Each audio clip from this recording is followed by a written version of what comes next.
Hey crew, I've got the key, and boy what a key this is. This thing weighs a ton, to the 21 Maserati Ghibli S Q4 GranLusso. We are going to take it for a drive, but first let's check out how it looks outside and inside. Now the Ghibli was refreshed for the 21 model year, so there are some slight exterior changes and more on the interior, so we'll point those out. Up here at the front, we've got a refreshed grille, and because this is the GranLusso model, Maserati's tuning fork is in chrome instead of being blacked out like the Gran Sport. The paint job on this car, Maserati calls it Blu Nobile Tri-Coat, extra $2,700 here, and I don't think I've ever seen a paint job glisten and sparkle quite as much as this does. It's not coming across perfectly on camera, but let me tell you, it looks like someone just doused the vehicle in glitter before they applied the Tri-Coat and then called it a day. It's crazy. The headlights are standard LEDs with LED daytime running lights for the GranLusso. And then coming to the side, you can really see the intensity of the downward slope of that nose towards the shark nose front end. It really reminds me of the Gran Turismo. I like that quite a bit. The wheels, 20-inch machine polished Teseo wheels, wrapped in 255 section Pirelli P0s up front, 285 in the rear. Drilled front rotors and drilled rear, 13.5 inch front, 13 inches in the rear, with the silver painted Maserati brake calipers. Stepping back, you see those 3 ports on the side, classic Maserati. And then in the profile, here's where you really see how they just basically took the Quattroporte and shrunk it to the Ghibli's wheelbase. Maserati Trident up on that rear quarter panel. And then getting to the back, here we see the updated LED taillights, and they say this boomerang design was inspired by the 3200 GT. It also has state-of-the-art 3K injection molding technology, so they're able to give this lens 3 different colors. You got black on the border, red for the boomerang, and then clear down low. Looks pretty cool, as do the quad exhaust ports. But then the rear end, now the proportions seem a little strange to me. I think it's because the greenhouse is so wide, and then that leaves the rear haunches to be so very narrow. That and something unfinished about the trunk lid spoiler. But that's the only part that looks awkward to me on the Ghibli. It looks amazing. Let's check out the interior now. Quick detour on the way in 4. Capless fueling. Always good to see that. Opening up the back door. Looking inside. New for 21 is the Zegna woven leather interior. They take strips of Napa leather and weave them together into this new material that I think looks fantastic on the seat backs and door inserts. Piano gloss black wood trim, optional, as is the Bowers & Wilkins 15-speaker 1280-watt sound system. Leather for the armrests and white contrast stitched. Mirrored here on the seats. Bolsters and the Trident stitched on the headrests. Hopping inside. Pretty easy to do, even with my seat in the 6-foot-tall driving position. Knee room. Ooh, this is all leather back here. Large footwells to slide my feet forward and decrease that knee angle. I have some headroom as well. Always good. No third zone of climate control back here or USB ports, but you do have rear heated seats and sunshade controls. Look at the size of that drive shaft hump. That plus the raised center seat means no adult is going to sit in this middle seat. Pull down the center console with this leather tab for cup holders and some storage. No USB ports in there either. Suede on the pillars. Getting out's nice and easy. Closing up the doors. Soft close. Takes you the rest of the way. Front cabin now. Same Zegna woven interior. Maserati Tridents on the headrests. You get a sunroof. Maserati tread plates. Hopping inside. Closing up the door to stop the dinging. Stop it. Beautiful leather and wood rim steering wheel. This is heated. Front seats are heated as well, part of the cold climate package. Optional column mounted shift paddles, aluminum, feels good. Little TFT display in between analog, speedo, and tach. white contrast stitched leather wrapped housing. Leather wrapping continues all over the dashboard with that white contrast stitch. They even leather wrapped and stitched the housing for the analog clock on the center. New for 21 is this 10.1-inch touchscreen infotainment with curved glass upper portion. This is basically running Chrysler's Uconnect 5 system, fairly responsive and easy to use, with wireless Apple CarPlay and Android Auto. Your drive mode selector is this big old dongle here. Drive modes are here. Gloss black wood trim in there. Some center storage where you can fit a big bottle. Beautiful cabin with a few little Chrysler touches like the lighting control and start-stop button. Okay, let's go drive it.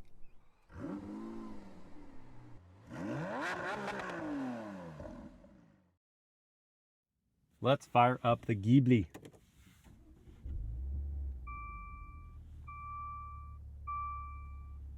Silhouette of the car up there on the TFT, Maserati on the infotainment. Accept all the warnings.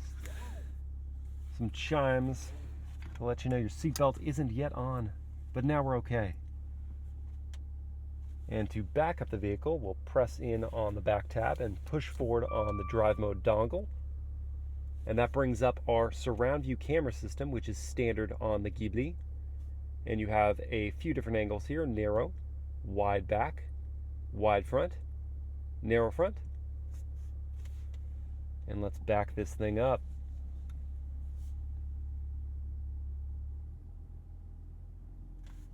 Projection of your angle as you turn the wheel. And let's start with a turning radius test. See how we do. And as we do this, I'll pull up the surround view camera system once again. Check our progress.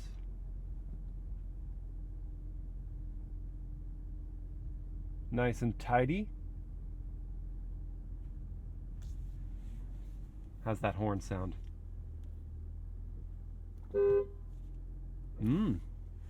A deeper tone than I expected.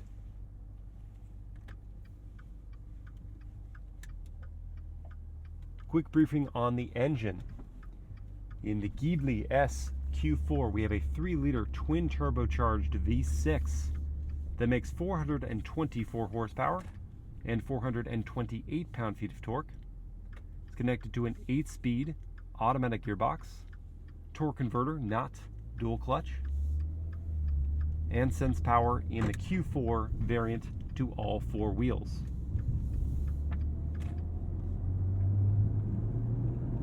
Zero to 60 for this vehicle is going to be 4.7 seconds, and the top speed is a hair under 180 miles per hour.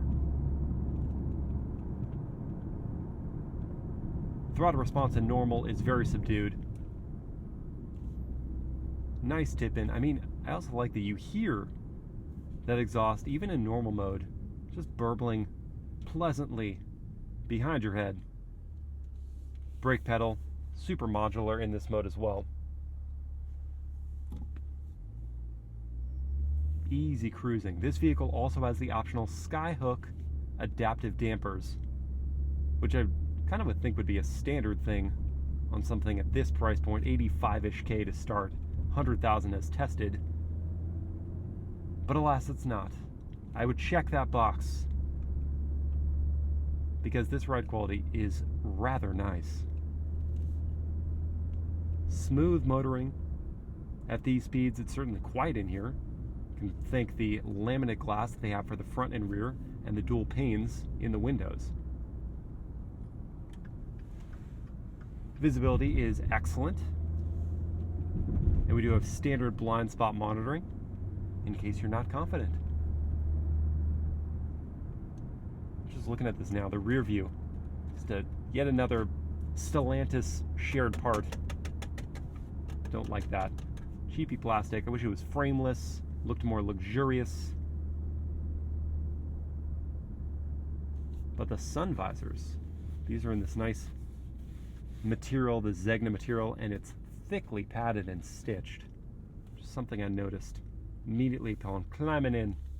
The seats are very comfortable as well, in addition to looking cool. The bolsters are nice and tight. You can't adjust the bolsters, but you do have a variety of other adjustments to the seat down here to just find the perfect driving position for you. Power adjustable steering column. And the feel of the wheel is fantastic. I actually like the different surfacing of the wood on the rim and then the leather on the front and back. It's a cool feel in the hands.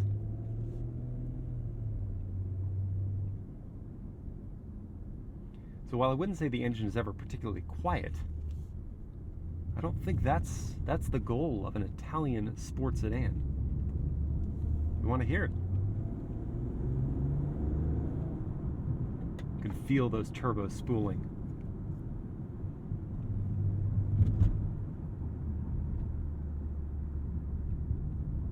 And yeah, over some rougher bumps, it remains a sports sedan, so you can feel the bumps, but they're in no way truly punishing or disruptive to your luxury motoring experience. And as we get up here towards our highway on-ramp, we're going to switch it into sport mode and lay the hammer down. Let that 3-liter twin-turbo V6 purr. You know, there's something about the energy of this car. You climb in and immediately feel the excitement of the vehicle. It feels ready and willing to go have some fun. And that, again, still in normal mode, it's just very encouraging to some shenanigans. Let's put it now in sport drive mode.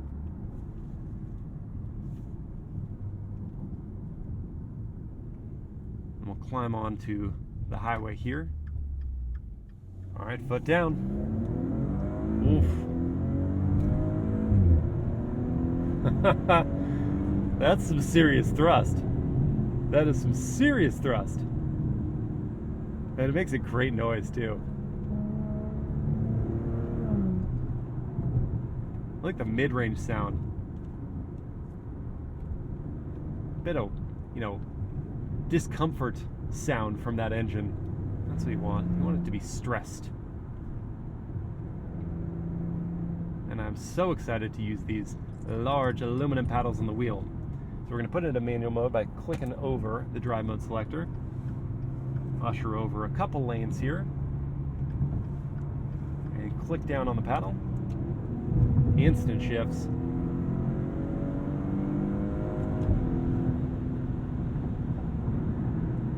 Great motivation. And just click on these all day. It's so much fun. Downshift. So just a very slight hesitation as the turbos kick in, and then you really do claw forward. Great noise in the downshift. Woof. Yeah, this thing gets hustling. Does not, 424 horsepower does not sound overrated to me at all.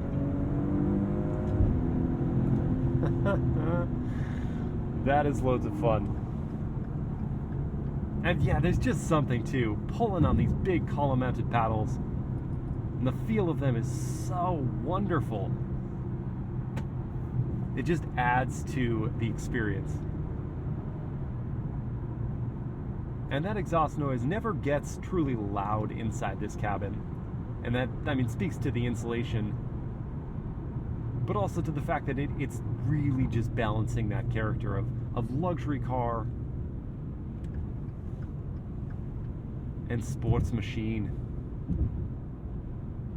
Don't know why the German accent has nothing to do with German.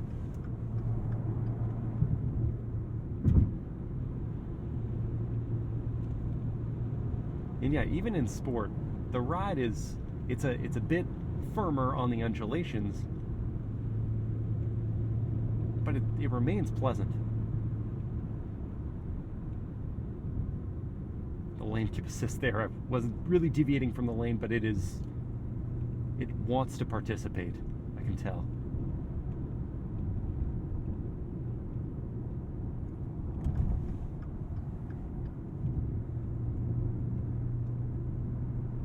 We get up here and dig into the brakes a bit. Yeah, so you gotta get deeper into the pedal really to bring out the braking performance further than I perhaps would like. I'd like some more initial bite. A good excuse to use the brakes. But then, yeah, it really hauls down the vehicle. Under the hard braking, you feel the weight, the 4,100 pounds of the SQ4 somewhat.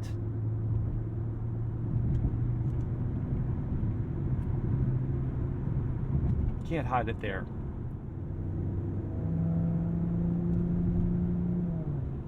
This is interesting. I'm noticing some reflection from the white contrast stitching on this dashboard. Under certain casting of the sun, it's reflecting up on that glass. It's not so distracting, but interesting to note.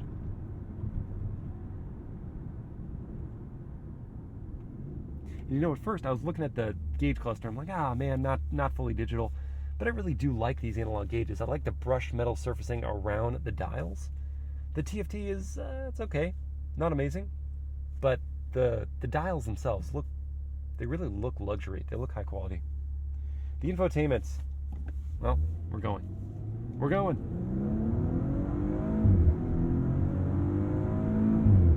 Yeah, we're going. Well, let's move into ICE mode. Increased control and efficiency mode.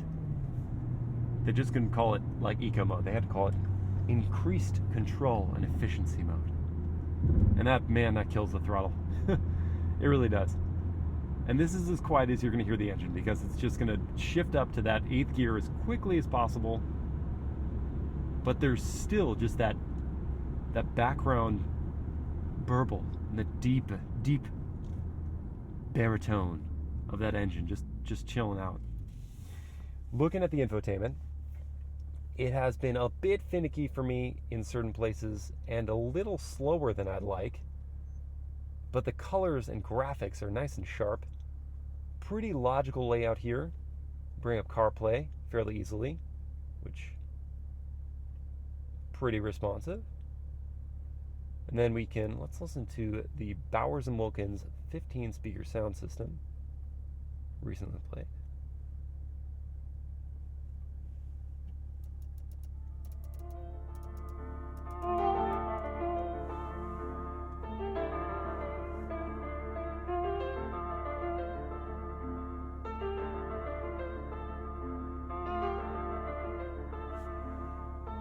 Let's get to something more exciting.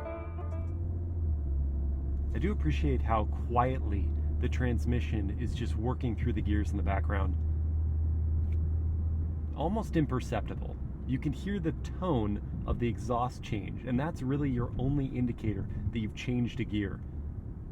And that's in ICE mode, just cruising along. But now we are going to get into some trouble up here. So let's go into sport drive mode one more time. Instantly the exhaust gets louder. Stay in lane. My goodness, that was awful loud. Wow, I don't like that. I was in the lane, thank you very much. We're going to forget that, and we're going to go do a quick launch and some curves. Now, only the Trofeo version of the Ghibli has a Corsa drive mode and a launch control system, so we're just going to brake boost it a little bit and then go.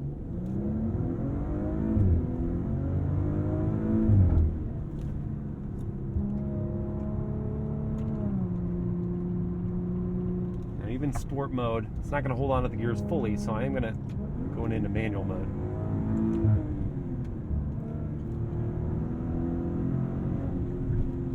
Hard on those brakes. Not a ton of feedback through the wheel, but it's a sharp turn in, and it's sensitive, very sensitive to my inputs.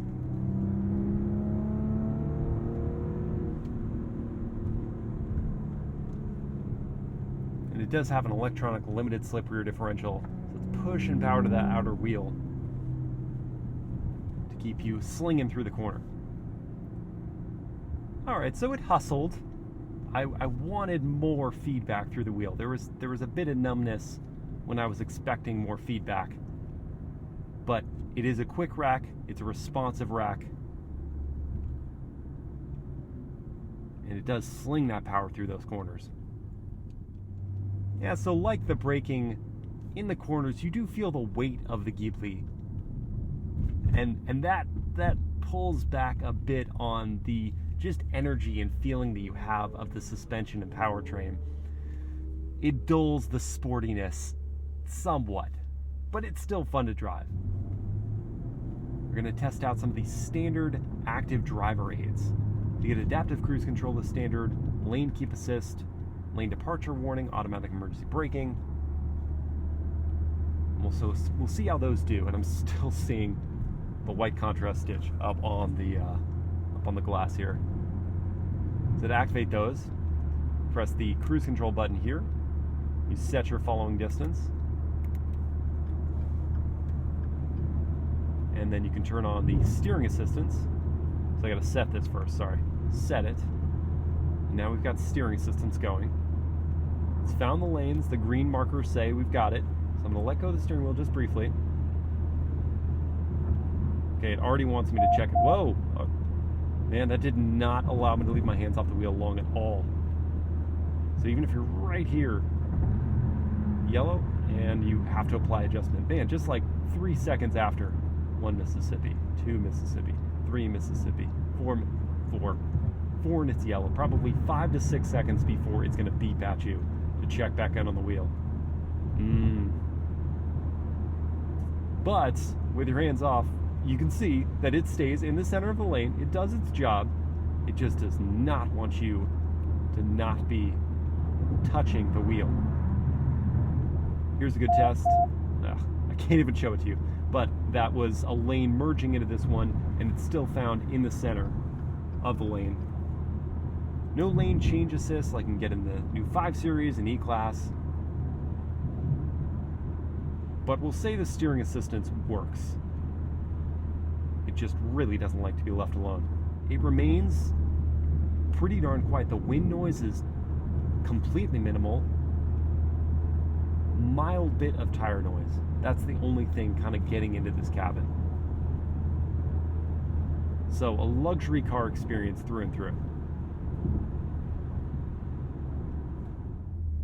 To summarize my thoughts on the 21 Maserati Ghibli, the styling is really exquisite. It looks great from just about every angle. The full-on rear view is slightly awkward to me, but it stands out from the crop of German competitors, the E-Class, the 5 Series, the Audi A6. And this interior as well, with the Zegna woven material, looks awesome, so comfortable. The ride quality is also way better, and the cabin insulation is way better than I anticipated. It feels more thoroughly luxurious. And the sports sedan driving experience is also solid with some holes. Mainly just the weight. The weight of the car has not been disguised well. And so, when you're hard on the brakes or working it through corners, you feel that, and it takes away from the thrill of the drive. But straight line acceleration and that exhaust note, it's there and it's fun. It's just that weight. And I also don't really love the safety features. I want to keep my hand off the wheel a little more. I also don't want to be blared out when I've departed my lane, which I hadn't honestly done. Those niggles aside, I can see the appeal of the 21 Maserati Ghibli as a contrast to those German competitors I mentioned. I hope you guys enjoyed these POV drive impressions, and I will see you again next time.